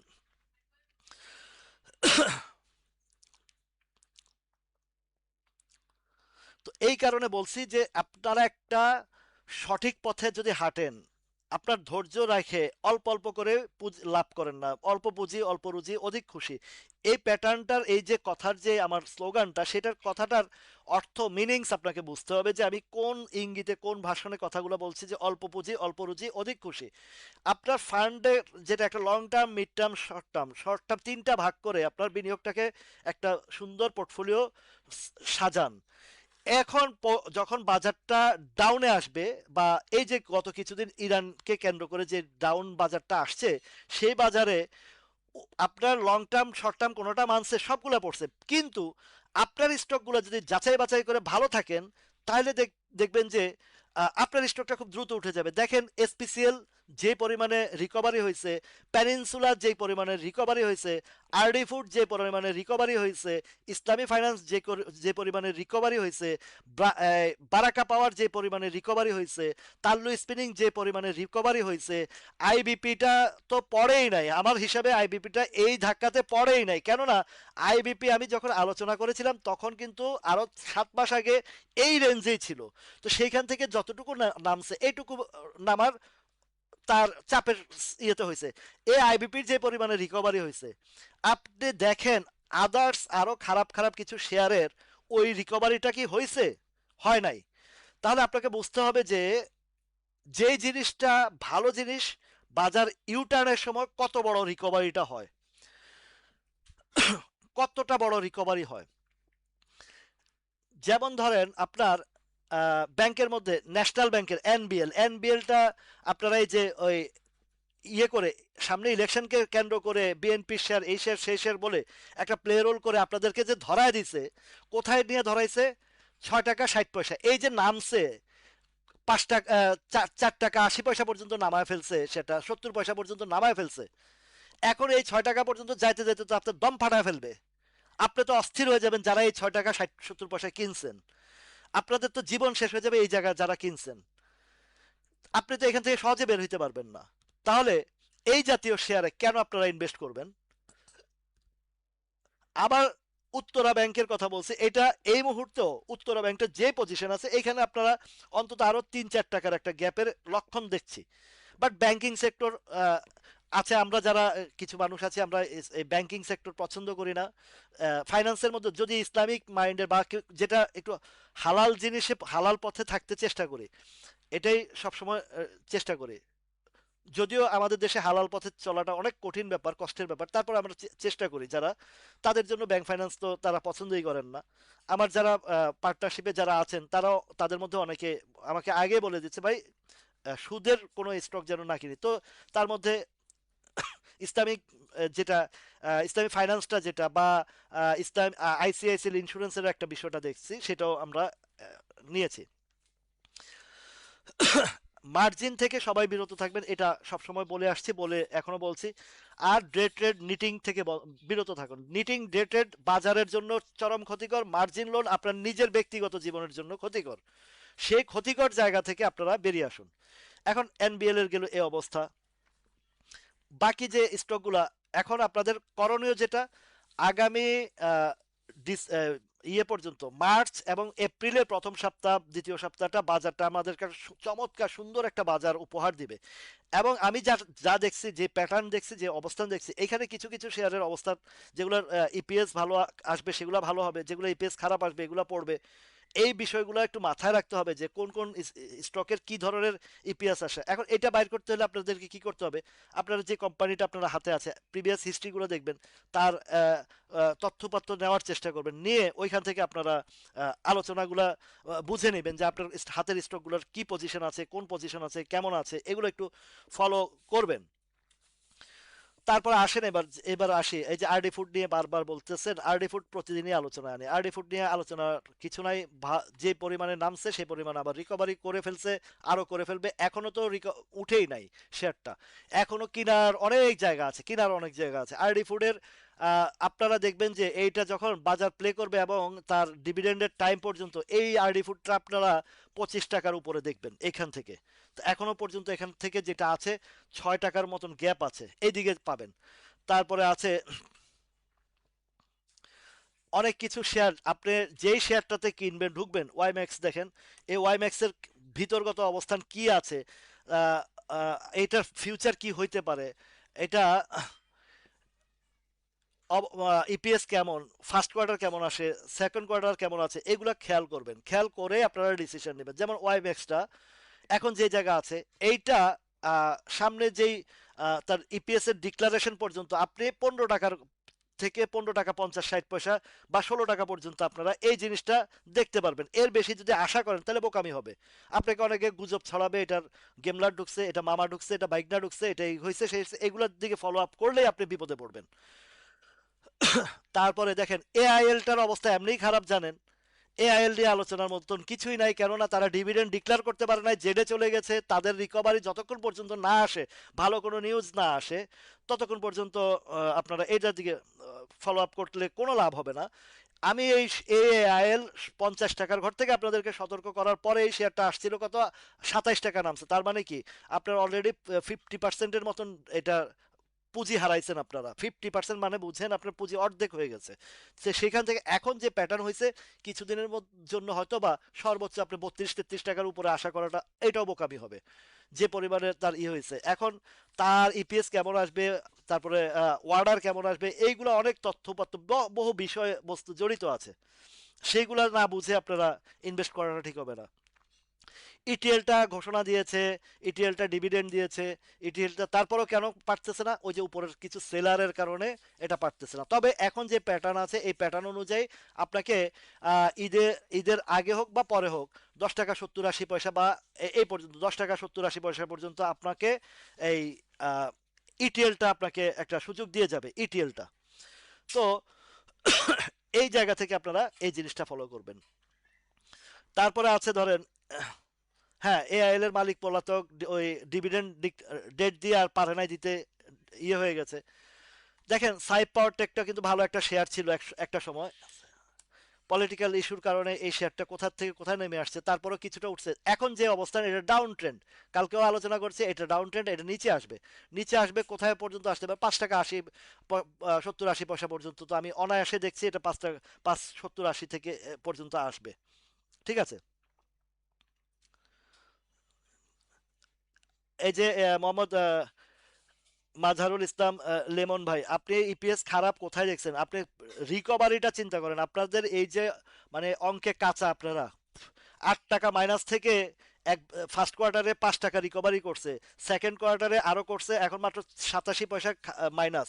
এই 87 পয়সা মাইনাস আগামী 3 মাসের মধ্যে তার রিকভারি করে প্লাসে চলে যাবে এবং ডিভিডেন্ড দেবে, এটা নোট করে রাখেন আপনি। আগে খারাপ ভালো, খারাপের ভিতরে ভালো খুঁজে বাইর করেন, দেখবেন আপনি অনেক বেনিফিশিয়ারি হবেন। আর এই খারাপের ভিতর থেকে ভালো কিছু যদি তথ্য বাইর করতে পারেন, আপনার লাইফ চেঞ্জিং স্টকগুলো এটাই। যেমন পেনিনসুলা আর ইসলামী ফাইন্যান্স ছিল আমাদের লাইফ চেঞ্জিং এর একটা স্টক। 6 টাকার শেয়ার 12 টাকা হয়েছে, 11 টাকার শেয়ার 23 টাকা হয়েছে। এগুলা আরো বাড়বে, আরো যাবে উপরে। তাহলে এগুলো হচ্ছে এই পুরা বাজার থেকে নির্যাস যদি 2-4টা বাইর করে দিতে পারি, সেটা একমাত্র আমি রাসেল আপনাদেরকে সামনে উপস্থাপন করে দিয়েছি, যেটাতে আপনার সর্বসময় প্রফিট ছাড়া লস হয় না এখন পর্যন্ত, এবং হবেও না। এগুলো সামনের দিকে আরো অনেক দৌড়াতে হচ্ছে, অনেক দূরে যাবে। তো এই যে 350-400 স্টক থেকে দুই চারটে স্টক বের করা কি মুখের কথা? চারটিখানি কথা? একটু ঘেটে দেখেন, যে পরিমাণে পরিশ্রম আমি করি তার 1 ভাগ যদি আপনারা একটু কষ্ট করতেন, এ বাজারে আর মানে আমার প্রয়োজন হতো না। আমার প্রয়োজন যেন না হয়, সেই জন্য আমি আপনাদেরকে কাজগুলো দেখায় দিচ্ছি, বুঝিয়ে দিচ্ছি, শিখিয়ে দিচ্ছি, পরবর্তীতে যেন আমার অনুপস্থিতিতেও যেন আপনারা এই বাজার থেকে কিছু অর্জন করতে পারেন। তাহলে এই দেখেন, আরেকটা শেয়ার দেখেন, ডোমিনেসটা দেখেন। এই যে ডোমিনেস সিমটেক্স, আমি গত বছরের এই মার্চে, সরি, আপনার এই সম্ভবত সেপ্টেম্বর অক্টোবরের যে সময় এইগুলো আলোচনায় আনছিলাম, এই শেয়ারগুলো 15-16 টাকার ঘরে ছিল। এই ডোমিনেস টমিনেস এগুলো 15-16 টাকার ঘরে ছিল। আজকে এগুলা সবগুলো ডাবল রিডাবলের উপরে গেছে। সিমটেক্স তো 17 টাকা থেকে 35 টাকা গেছে, সেইখান থেকে আবার নামছে। এই আলোচনার ভিতরে যে যে স্টকগুলোর যেভাবে আলোচনা করছি, কোনটা কিন্তু আমি কখনো আপনাদের অনুরোধের পরও আমি কোনো খারাপ স্টক আমি সামনে আলোচনা আনি নাই। কেন আনি নাই? ওইগুলো আলোচনা করতে গেলে ভুলবশত কেউ কিনে ফেলবেন, বিপদে পড়বেন আপনারা। যার কারণে অনেকে বলে ভাই আপনি খালি এই স্টকগুলো নিয়ে আলোচনা, আরে ভাই এই স্টকগুলো থেকে আলোচনা করলে যদি আপনারা ভালো কিছু পান, তাহলে আমি খারাপ স্টক আলোচনা কেন করব? তথাপিও আপনাদের অনেকের অনুরোধে, আপনাদের যেগুলোতে বিপদে আছেন বা আছেন, বুঝায় বলি যে এটা এই হবে, এইটা করতে পারেন, ওইটা করতে পারেন, এতটুকুর ভিতরে আমি সীমাবদ্ধ রাখি। কিন্তু অলওয়েজ যে স্টকগুলো নিয়ে ভালো আমি করি, এই যে আহমেদ ভাই, আইসিবি ব্যাংক, এটা কোত্থেকে এগুলা? আইসিবি ব্যাংকের হিস্ট্রি জানেন? আইসিবি ব্যাংকের হিস্ট্রি হচ্ছে, এই শেয়ারটা আগে ওরিয়েন্টাল ব্যাংক ছিল, ওই ওরিয়ন গ্রুপের মালিক এটারে মানে লুটপাট করে, ওবায়দুল করিম আর তার ভাইরা মিলা লুটপাট করে ওরিয়ন ফার্মা, ওরিয়ন ইনফিউশন, এই দুনিয়ার হাজার হাজার কোটি টাকার মালিক হয়েছে শুধু আইসিবি ইসলামী ব্যাংক যেটা এখন বলতেছেন এই শেয়ারটা নিয়ে। এটার কি আছে? কিচ্ছু নাই, তলাবিহীন ঝুড়ি একটা আইসিবি ইসলামী ব্যাংক। এটা যখন দেউলিয়া হয়েছে তখন এই সরকার এটারে আইসিবির আন্ডারে দিয়ে দিছে, এতটুকুই, এর বেশি বেশি কিছু নাই।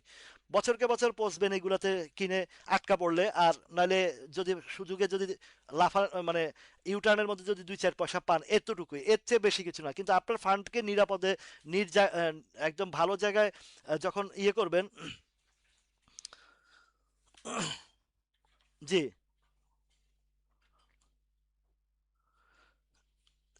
ফুলচার ভাই, এই আলোচনাটা একদম শুরু থেকে করে আসছি, বাজারটাও একটা ভালো ইউটার্ন আসবে, এবং আমি কিন্তু রাজনৈতিক প্রেক্ষাপটের আগেই আপনাদেরকে ইন্ডিকেশন করে দিয়েছি বাজার ব্রেকআউট হবে। বাজার এইবার আমার যে সিচুয়েশন দেখতেছি, আগামী আহ, অক্টোবর নভেম্বর পর্যন্ত বাজার 6200 পর্যন্ত যাবে।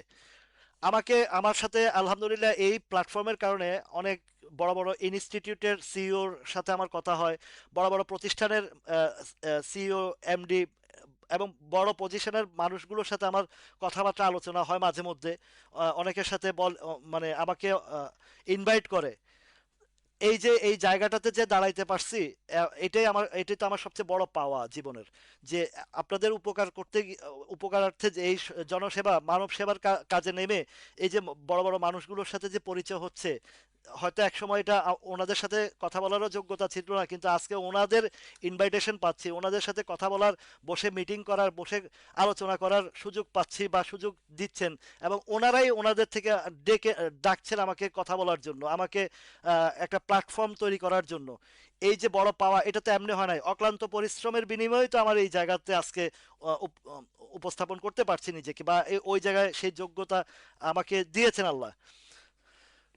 এই আলোচনা সবসময় আমি আমার এই মার্কেটের যে আলোচনা আপনাদের জন্য সবসময় ভালো ভালো স্টক, এবং যেগুলোতে আপনাদের পুঁজি সেফ থাকবে প্লাস কিছু পাবেন, সেই জায়গায় আলোচনাগুলো আমি আনবো।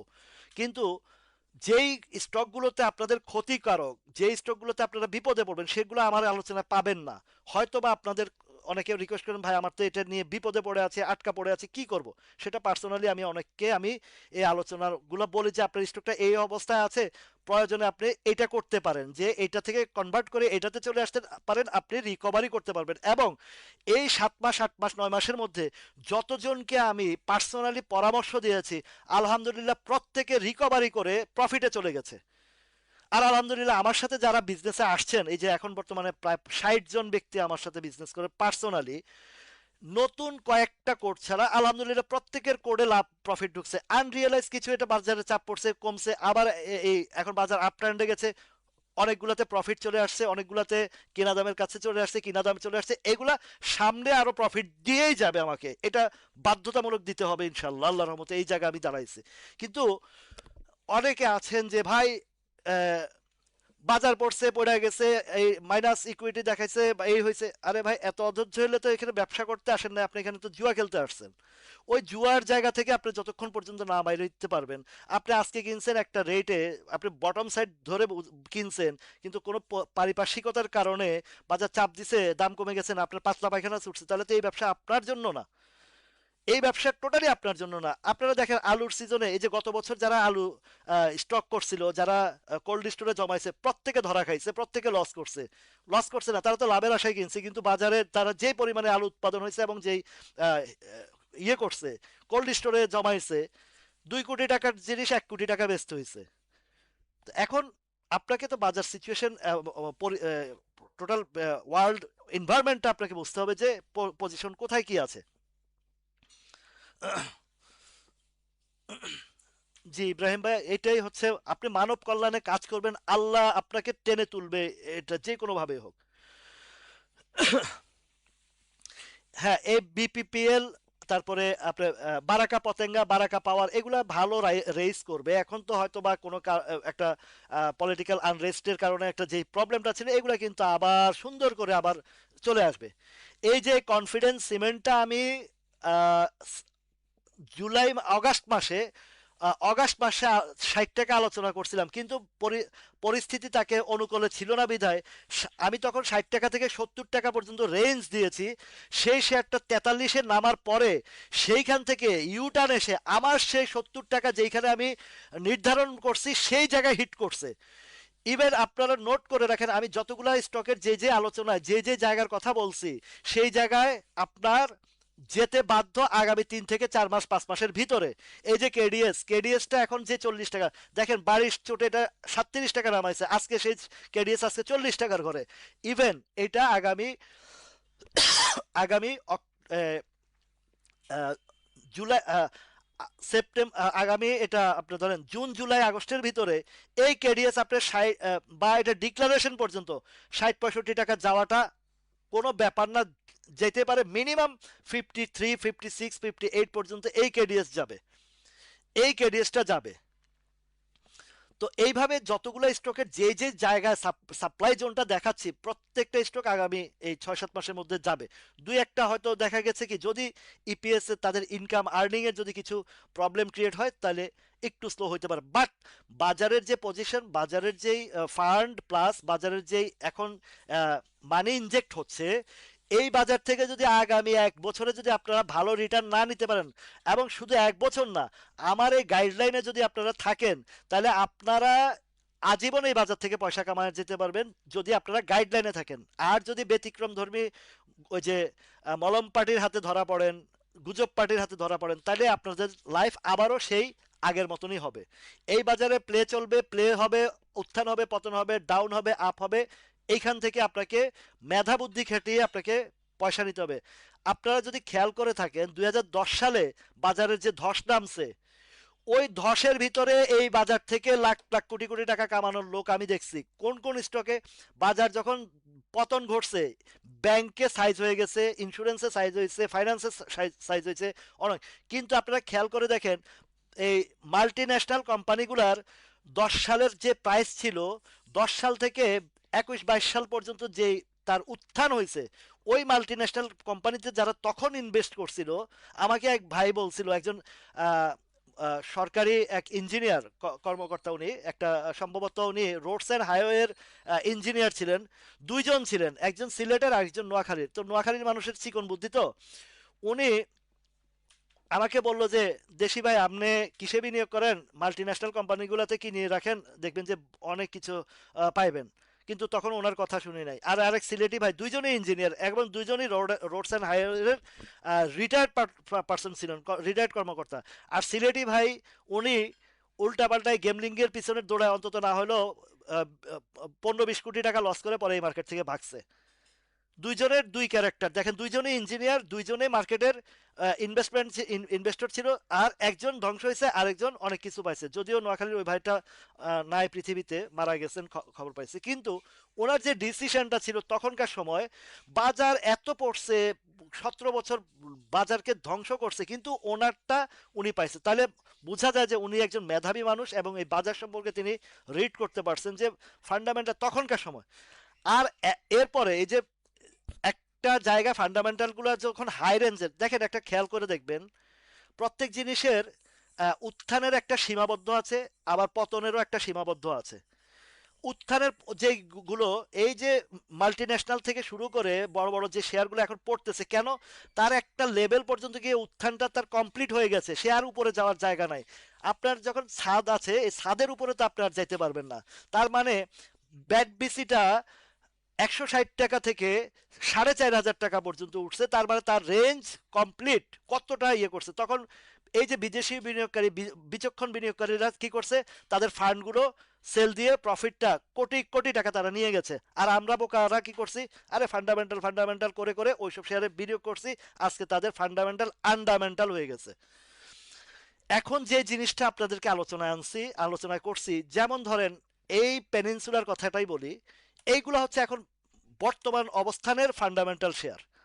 এই পেনিনসুলাটা বাজার যখন রেজ করবে, গভর্নমেন্ট যে চেঞ্জ হয়েছে বা ইয়ে আসছে, পেনিনসুলার যে ভিতরগত অবস্থান, সেকেন্ড ইউনিট যেটা ওপেন হচ্ছে বা হবে, এইটার রেঞ্জটা হবে এর আগে যে সিপাল যেরকম প্লে করছে না, এই পেনিনসুলা কোনো এক সময় 150 টাকাও আপনারা দেখবেন, এটা নোট করে রাখেন। আগামী 1-2 বছরের ভিতরে এই শেয়ারটার 150-200 টাকার কোনো দেখাটা অবান্তর কিছু না, অবাস্তব কিছু না, এটা হবে, ঘটবে। তাহলে এই যে এগুলো হচ্ছে রাইজিং শেয়ার। এখন একটা হচ্ছে down share, down trend share, আর একটা হচ্ছে আপ ট্রেন্ডের শেয়ার, রাইজিং শেয়ার। আমি আপনাদেরকে যে স্টকগুলো আলোচনা আনি, এগুলো সবগুলো রাইজিং শেয়ার। এগুলোতে আপনারা যে যে রেটেই কিনেন না কেন, যে প্রাইসেই কিনেন না কেন, বাজারের অবস্থানের কারণে প্রাইস পড়ে গেল, আপনারা আপনাদের পুঁজি হারানোর কোনো ভয় নাই, এটুকু নোট করে রাখতে পারেন। আমি যে আলোচনায় শেয়ারগুলো আনি, সেগুলা বাজার কারেকশন হইলেও পড়লেও অন্তত আপনার 50%ও যদি মাইনাসে চলে যায় আপনার এই প্রাইসিং, কিন্তু নোট করে রাখেন, এগুলো আবার যখন বাজার ঘুরবে আপনাকে ওই 50% রিকভারি করেও উপরের দিকে আরো প্রাইস পাবেন। প্রত্যেকটা স্টকের এইভাবে এইভাবে যেভাবে আলোচনা করছে সেভাবেই হবে। আবার দেখেন কিছু কিছু শেয়ারের কথা বলি যে ডাউন ট্রেন্ড আসবে, কেন আসবে? এই সিপাল নিয়ে যে গেম হয়েছে, যে লুটপাট হয়েছে, যে ঘটনা ঘটছে, এই সিপাল কি আর ওই আগের জায়গায় যত বাজার ভালো হোক না কেন ওই জায়গায় যাবে? যাবে না। হ্যাঁ, বাজারের উত্থানে পতনে 5 টাকা 7 টাকার একটা আপ অ্যান্ড ডাউন ট্রেন্ড হবে। গতকালকের এই আলোচনাটা আমি সিপাল নিয়ে করছিলাম, দেখেন তো আজকে কত উঠছিল, 41 টাকা 20 পয়সা। আমি তো 40 টাকা 50 60 পয়সা পর্যন্ত বলছি যে এই পর্যন্ত এনাফ। এই দেখেন তো আজকে সেল গেছে কিনা। আগামী রোববার সোমবার থেকে তো এটা আবার ডাউনে চলে আসবে, আবার নিচে প্রাইস চলে আসবে। এই সিপালটা গতকালকের আলোচনায় বলছি যে যাদের কাছে আছে আজকের দিনে যারা আহ, যাদের কাছে আছে সেল না করলে বিপদে পড়বেন। আগামী রোববার থেকে দেখবেন এই সিপালটা ডাউনে আসবে। নোট করে রাখেন এগুলা কেন আসবে। এই দেখেন যে শ্যাডো তৈরি হয়েছে উপরে সেল আছে, এটা ডাউনে আসবে। তাহলে আপনাদেরকে যে অ্যাডভান্স যে স্টকের কথাগুলো আলোচনায় বলে দেই, এটা এই বাজারে কে বলছে, আপনার আজ পর্যন্ত কেউ দেখাইতে পারছে জিনিসটা? কেউ চ্যালেঞ্জ করে বলবো যে এখানে কেউ দেখায় নাই। ইভেনচুয়ালি আপনাদেরকে এই বাজারে যত মলম পার্টি আছে যা আছে এগুলা যারা করছে, এই যে বিনা পয়সা এত সুন্দর করে সুন্দর করে আলোচনার মাধ্যমে ভালো ভালো জিনিস আপনাদেরকে তুলে ধরি, কতটা কষ্ট করি। আপনাদের কাছ থেকে কি কখনো আমি বলছি যে ভাই আমাকে এই টাকা দিতে হবে, পার্সোনালি এই স্টক কিনতে হলে আমাকে 5,000 দিতে হবে, 2,000, এই কখনো বলছি? একটা পয়সা আপনাদের, বরঞ্চ আপনারা আমাকে খুশি হয়ে যে হাদিয়া পাঠান, এইটাই তো আমার কাছে সবচেয়ে বড় পাওয়া। এই এইখান থেকে প্রফিট করে আপনারা প্রফিটের একটা অংশ আমাকে হাদিয়া পাঠান। আমি, আমার তো চাওয়া লাগে নাই আপনাদের কাছে, যারা যারা এখানে আছেন অনেক ভালো মানুষ, অনেক ভাই বোন আছেন, মানে প্রফিট করছেন, 5,000 টাকা লাভ করেও 1,000 টাকা আমাকে পাঠাইছে। অনেক ভাই বোনের 2,000 টাকা পাঠাইছে, 5,000 টাকা পাঠাইছে, 10,000 টাকা পাঠাইছে। তা আমি তো চাই নাই এই যে আমার একটা পরিশ্রমের যারা মূল্য দেওয়ার তারা দিচ্ছেন, আমার কেন আপনার কাছে ভিক্ষা চাইতে হবে? কেন হোয়াটসঅ্যাপ গ্রুপ খুলতে হবে? কেন বলতে হবে যে আমারে টাকা দেন, আমি স্টক দেবো, আমাকে এটা দেন ওটা দেন? এই বাটপারগুলা যতদিন পর্যন্ত এই বাজারে ছিল ততদিন পর্যন্ত আপনারা ধ্বংস হয়েছেন। যতদিন পর্যন্ত এই বাজারে এই বাটপাররা আপনাদেরকে হোয়াটসঅ্যাপ গ্রুপ খুলে, মেসেঞ্জার গ্রুপ খুলে একত্রিত করে তাদের শেয়ারগুলা খাওয়াইছে, একদিক দিয়ে আপনার থেকে টাকাও নিছে, আর একদিক থেকে আপনাদের তাদের শেয়ার ধরায় দিয়া, বস্তা পচা শেয়ার ধরায় দিয়ে আপনাদেরকে ধ্বংস করে দিছে এই বাজার থেকে।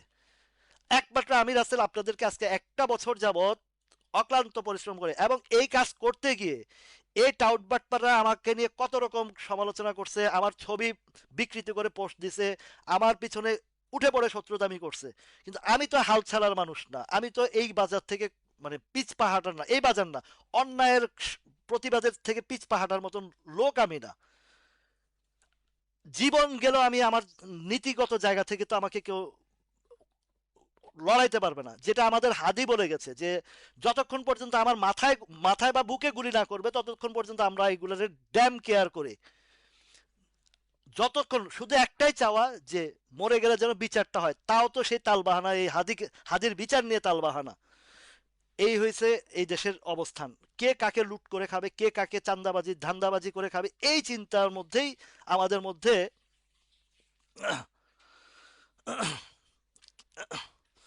এই ধান্দার মধ্যে আমাদের এই অবস্থানের মধ্যে আমরা সব সময় পড়ে থাকি।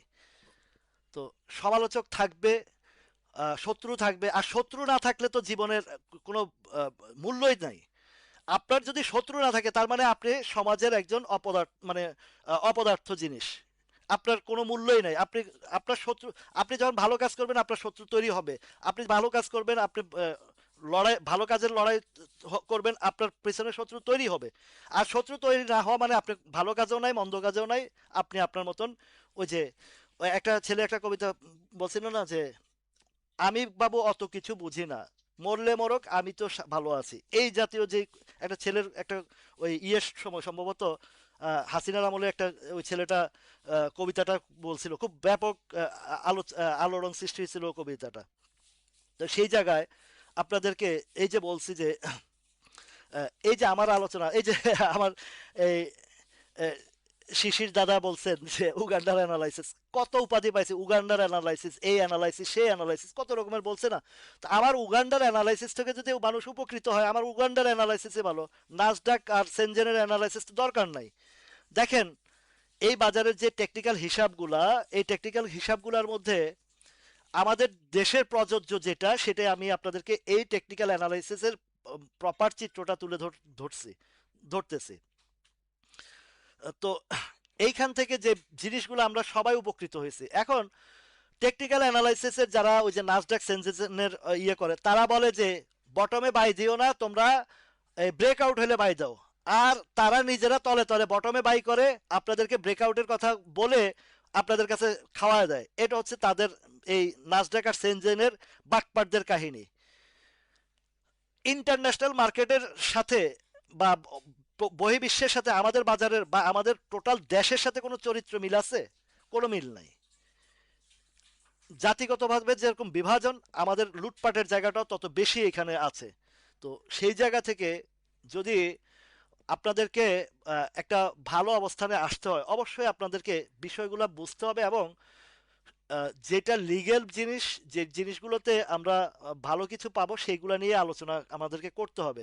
এই বাজার শেষ 1 ঘন্টার উপরে দেখেন, একটা টানা 1 ঘন্টা পারবেন কেউ এরকম এক টানা লেকচার দিতে? ঢাকা বিশ্ববিদ্যালয় কোনো ইনস্টিটিউট বলেন, বিশ্ববিদ্যালয় বলেন, এইরকম একটানা বক্তব্য দেওয়া, একটানা আপনাদেরকে বিশ্লেষণ করার মানুষ আমাকে একটা খুঁজে বাইর করে দেখান যে এত লম্বা সময় এনার্জি নিয়ে এই যে কথা বলছি, এই বয়সে প্রায় নিয়ার অ্যাবাউট 50 ইয়ার্স ওল্ড, আপনাদের জন্য যে ইয়েটা করছি, কয়জন লোক এই এই এই কাজটা করতে পারবে একবার চিন্তা করে দেখেন। আল্লাহর রহমতে আল্লাহ আমাকে সেই ধৈর্য দিচ্ছে, প্লাস সেই যতটুকু জ্ঞান আমাকে দিয়েছে, আমি খুবই নগণ্য একজন মানুষ, সাধারণ একজন মানুষ, আমি মাটির মানুষ। সেই জায়গা থেকে আপনাদের জন্য এই পরিশ্রম করি। এই পরিশ্রমের মূল্য আপনারা টাকা দিয়ে দিতে পারবেন না জীবনে, এতটুকু নিশ্চয়তা দিতে পারি। যে যে পরিশ্রম, যে ইয়েটা করে, এটা টাকা দিয়ে মূল্যায়ন হয় না। তবে আপনাদের যে ভালোবাসা পাই, যে দোয়া পাই, এটা আমার জন্য অনেক অনেক অনেক কিছু। তো এখন যেটা বলতেছি, আগামী 4টা কার্য দিবস আছে আমাদের, ঈদের আগে এবং পরে 2টা সপ্তাহে, নেক্সট সপ্তাহ এবং পরের সপ্তাহে, এই 2টা সপ্তাহে যে জিনিসগুলো আমাদেরকে আলোচনা করছি, ব্যাংকিং সেক্টরের কথা বলছি, ফাইন্যান্স সেক্টরের কথা বলছি, ইন্স্যুরেন্স সেক্টরের কথা বলছি, এগুলার ডিভিডেন্ড আসবে। এই ডিভিডেন্ডের টানে টানে এই রেকর্ড ডেট পর্যন্ত যদি আপনারা হিসাব মিলাইতে পারেন, যদি কোনো ভালো, যেগুলো নো ডিভিডেন্ড আসবে, বিশেষ করে ব্যাংকের মধ্যে অনেক ব্যাংক নো ডিভিডেন্ড আসবে, এটা মাথায় রাখেন। ব্যাংকের যে অবস্থান, এই ব্যাংক যেগুলো নো ডিভিডেন্ড আসবে, সেই নো ডিভিডেন্ডের স্টক থেকে আপনারা সাইড কাট আপ করেন এখন থেকেই। অলরেডি অনেকে লুজার হয়ে গেছেন বিভিন্ন ব্যাংকে, এই যে পচা ব্যাংকে ঢুকে। পচা ব্যাংকে ঢুকে আপনারা, রাইট বাবু ভাই, আপনি এটুকু নোট করে রাখেন, আমি তো 70-75 টাকার কথা বলছি স্পেশাল। আপনি দেখবেন যে এটার 150 টাকা পর্যন্ত একটা রেঞ্জ আমার কাছে হিসাবে চোখে দেখতেছি আমি। যদিও আমি ওই জিনিসটা আমি কখনো বলি না যে 150 পর্যন্ত যান, কেননা আমার যে যে জায়গা জায়গা যাওয়ার যাওয়ার সেই সেই জায়গা পর্যন্ত আমি কথা বলি, এর বাইরে অতিরিক্ত বলি না। 75 পার হইলে ওইখানে আবার সাপোর্ট ক্রিয়েট করলে তখন আবার আমরা ইনশাল্লাহ এর পরবর্তীতে আমরা আগের সামনে আগে যাব। তো এখন যে জিনিসগুলো ব্যাংক ফাইন্যান্স ইন্স্যুরেন্সের যেগুলো দুর্বল ফাইন্যান্স আছে, এই যে যেগুলো হুড় হুড় করে দেখতেছেন যে ফ্যাস ফাইন্যান্স, তারপরে পিএলএফ আইএলএফ, যেদিন ধরা খাইবেন সেদিন বলবে হায় আল্লাহ আমি কি করলাম। ওই 5টা ব্যাংকের কথা যদি মাথায় থাকে, আপনার প্রয়োজন নাই তো ওই 5টা, আপনাকে কি শুধু পিএলএফ আইএলএফ পয়সা দিবে, আর কোনো স্টক পয়সা দিচ্ছে না বা দিবে না? সুতরাং আপনি কেন আপনার পুঁজিটাকে ঝুঁকিতে ফেলবেন? সেই জায়গা থেকে কেয়ারফুলি থাকবেন। এখন যেটা করার, এই দুর্বল ব্যাংক, দুর্বল ফাইন্যান্স থেকে দূরে থাকবেন। আর যেগুলো দুর্বল থেকে সবল হচ্ছে, যেমন ইসলামী ফাইন্যান্সের কথা বলছি, আপনি ধাপে ধাপে এটা 22-23 টাকার করে পাবেন ইনশাল্লাহ, এটা যাবে, কোনো মিস হবে না। আর কিছু শেয়ার আছে যেগুলো আপনারা ফান্ডামেন্টাল ভাবছেন, এই যে র্যানেটার কথা দেখে মনে পড়ছে, ব্যাট বিসি, বাটা, র্যানেটা, এগুলা এই মুহূর্তে বাজারে প্লে রোল করবে না, এটা মাথায় রাখবেন। এই যত ফান্ডামেন্টাল বড় বড় শেয়ার আছে, এই শেয়ারগুলোর প্লে এখন করবে না, এগুলো আগামী অন্তত 1 2 3 বছর পরে গিয়ে এটা চিন্তা ভাবনা আসবে, সেটা পরবর্তী অবস্থান বুঝেই চিন্তা আসবে। এখন যতটুকু হবে, হয়তো আপ এন্ড ডাউনে 5 টাকা, 7 টাকা, 10 টাকা, 15 টাকা, 20 টাকা, এরকম একটা মুভমেন্ট থাকবে বাজারের ঢেউয়ের তালে তালে, যেটা পচা কোম্পানিটাও হয়। সুতরাং আপনাকে বুঝতে হবে বাজারের কোন স্টকগুলোতে আপনাকে এখন ইন ফিউচারে আপনার লস রিকভারি করবে, ইন ফিউচারে আপনার এখানে কিছু আর্ন করতে পারবেন, কিছু ভালো পয়সা রিটার্ন করতে পারবেন। এমন কোনো স্টকে পাড়া দিবেন না আকাশচুম্বী রেটে বা এই ফলস কোনো স্টকে, যেটাতে আপনার বাকি পুঁজিটা হারিয়ে যায়। এমন স্টকে বিনিয়োগ করেন যেটা 5-10 টাকা কমে গেল, আপনি অন্তত ভরসা পাবেন যে বাজারটা ঠিক হলে আমরা চালানটা পাবো। স্পেশাল কত সেই 42-43-এ কিনছি, 53-তে মারছি, আবার কিনছি, আবার বিক্রি করছি। এখন এই বাজারের চাপের আগে 50, 51, 52, 53 রেটেও কিনছি।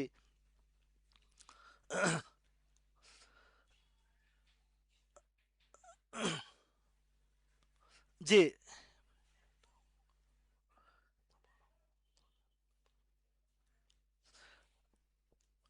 তো আপনার আমার যে জায়গাটা যেমন, আপনারা কিছু কিছু শেয়ারের মুভমেন্ট ভালো দেখবেন, যখন দেখবেন যে বাজারে 1000-1200 কোটি টাকা টানা লেনদেন হচ্ছে, 1200-1500 কোটি টাকা কন্টিনিউয়াস লেনদেন হচ্ছে। এই কন্টিনিউয়াস লেনদেন যদি যখন দেখবেন যে অন্তত 15 দিন মাস ব্যাপী এইরকম লেনদেন চলছে, এবং হুট করে 2 দিন 1200 হলো আর 3 দিনের দিন 900-700-তে চলে আসছে, এই বাজার সেই ভালো বাজার না। বাজার ভালো হইতে হলে এই বাজারে পার ডে মিনিমাম 12 থেকে 1500 কোটি টাকার লেনদেন হইলে তখন দেখবেন যে আপনার এই যে জিপিএইচ ইস্পাতের কথা বলি, জিপিএইচ ইস্পাত, এই জিপিএইচ ইস্পাত তখন বাজারে প্লে করবে, 30, 35, 50 টাকার ঘরও নিতে পারবে। এই বিএসআরএম স্টিলের কথা বলি, এই বিএসআরএম স্টিলটা তখন দেখবেন যে আহ, কোথায় চলে যায় বিএসআরএম স্টিলটা, তখন দেখবেন এইসব রেটে আপনারা চোখে দেখবেন না। কেন? তখন বাজারে লেনদেন হইতে হবে 1200-1500 কোটি টাকার উপরে, 1000 কোটি টাকার উপরে কন্টিনিউয়াস লেনদেন হইতে হবে, তাহলে বুঝবেন যে এই বাজারটা একটা সঠিক পথে আসছে। এখন 2 দিন আজকে হুট করে 1200 কোটি টাকা, পরের দিন 900 কোটি টাকা, তার মানে ওই যে সামথিং ইজ রং। এই জায়গাতে লেনদেনের জায়গায় ধারাবাহিক থাকতে হলে ওইভাবে লেনদেন, তখন দেখবেন বিএসআরএম বলেন, তারপরে এই যে লাফার্স বলেন, এই শেয়ারগুলো তখন মুভমেন্টে আসবে। এর আগে কিন্তু ভালো কোনো কিছু আপনারা আশা করতে পারেন না।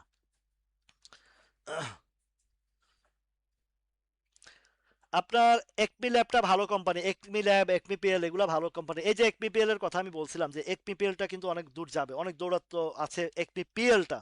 একমি পিএল যদি বাড়ে, একমি ল্যাবটাও একটা মুভমেন্টে আসবে, সেখানে দেখবেন যে ভালো অবস্থান আছে। এই লাফার্সটা যখন বাজারের 1200-1500 কোটি টাকা কন্টিনিউয়াসলি লেনদেন হচ্ছে, এই শেয়ারটা চলে যাবে 70, 75, 80 টাকার ঘরে, বা 100 টাকাও যেতে পারে একটা সময়। এই লাফার্জের কথা কার কার মনে আছে? 28 টাকা, 27 টাকার ঘরে গড়াগড়ি করছে বছরকে বছর, সেখান থেকে এই শেয়ারটা 150 টাকা পর্যন্ত উঠছিল।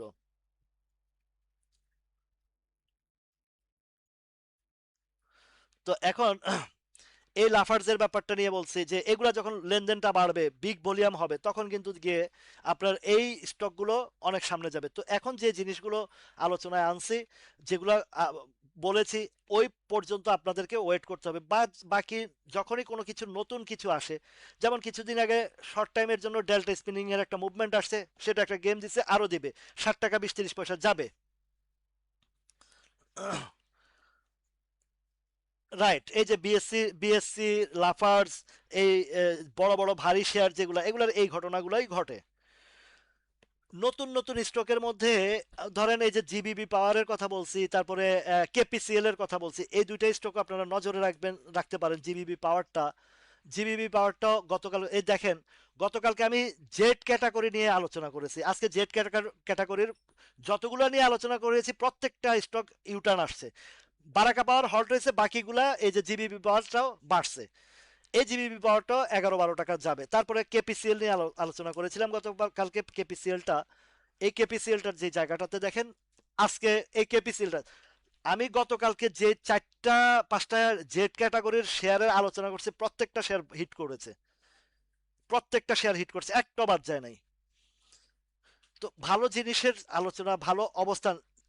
এর আগে দেখছেন যে কখনো যদি আমি আইটি সেক্টরের মুভমেন্ট দেখছি, আইটি সেক্টরের কথা বলছি, ইন্স্যুরেন্সের মুভমেন্ট দেখছি, ইন্স্যুরেন্স বলছি, তারপরে লাইফ সেক্টরের মুভমেন্ট দেখছি, লাইফ সেক্টর যেদিন বলছি তারপর দিন থেকে বাজারে হুড় করে ওইগুলো বাড়ছে। এখনো আবার সামনে এই খেলাগুলো আবারও আসতেছে, এই খেলাগুলো আবারও আসতেছে। আচ্ছা, পপুলার লাইফটা একটু দেখি। এই যে লাইফের মধ্যে একটা পছন্দের শেয়ার পপুলার লাইফ, এটাতে আপনারা যখনই কিনবেন যেসব রেটে, এগুলোতে আপনাদের হারানোর কিছু নাই। এই জায়গাগুলো দেখেন, এই 45-50 টাকার ঘরে পপুলার লাইফ যেটা আছে, এইটা এক সময় দেখবেন যে নেক্সট রাউন্ডে এটা এই 60, 62, 65 টাকার ঘরে উপরের দিকে চলে যাবে।